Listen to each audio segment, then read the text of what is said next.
In May 2019, the previous government of Fine Gael, propped up by Fianna Fáil, declared a climate and biodiversity emergency. But so far, more than 2 years on, even with the Greens now in government, you have completely failed to follow up that declaration with adequate action. The science is very clear on this. We must deal with the climate and biodiversity crises together, and this is especially the case when it comes to our oceans. We have a diverse array of species that inhabit the coastal and offshore waters. There's over 1,000 different species of marine algae, 560 species of fish, 58 species of sharks, rays, and chimera, and actually a shark nursery was just discovered a few years ago.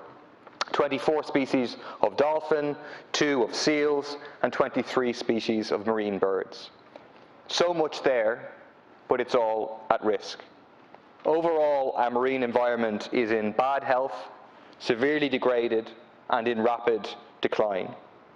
And it's no wonder when you consider the threats from climate action and warmer ocean temperatures, ocean acidification, raw sewage runoff, and overfishing by industrial fishing fleets.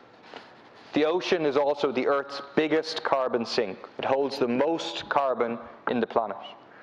But researchers recently discovered that bottom trawling, where a weighted net is dragged across the seabed, scraping the seafloor and scooping up everything in its vicinity, releases as much carbon globally as the entire aviation industry.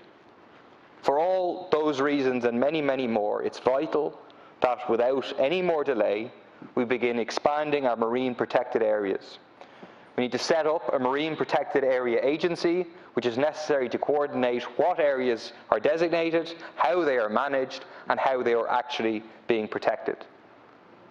And there needs to be real engagement with coastal communities and small fishers, because carving out 30% of our water and protecting it will mean less fishing, which undoubtedly impacts on fishers and their families. But we have to work to ensure that small fishers have full financial supports during this process into the future and have no loss of income, and in fact have a guaranteed quality, decent income.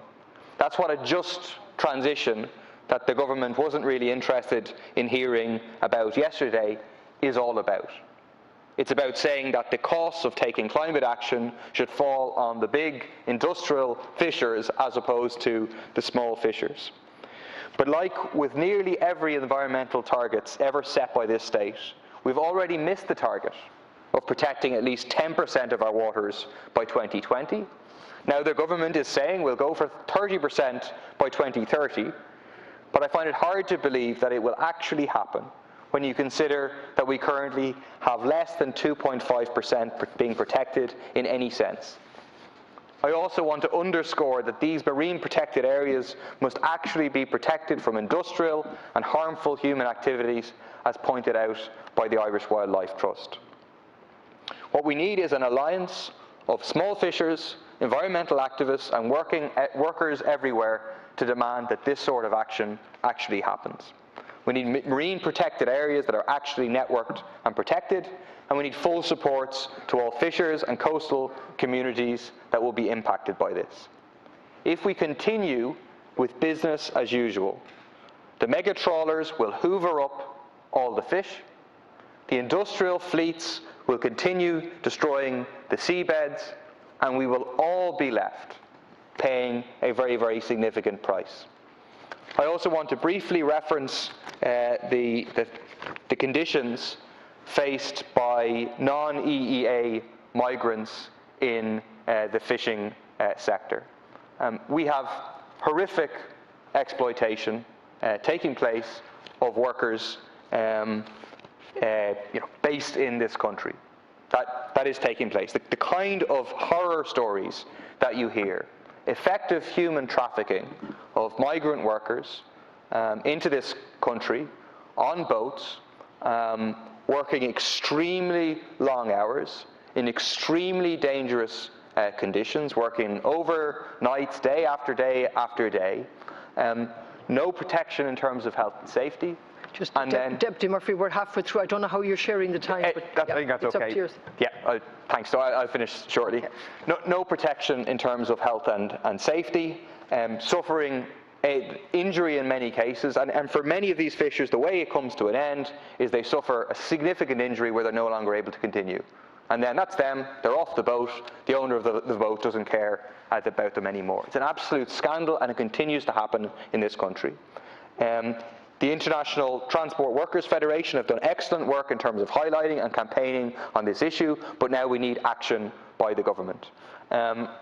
We know, for example, there's 211 boats that are eligible for the atypical working scheme, but only 227 live permits. So it begs the question very clearly, who is crewing these boats? And it suggests that there's very large amounts of undocumented workers. So we need a census to take place now.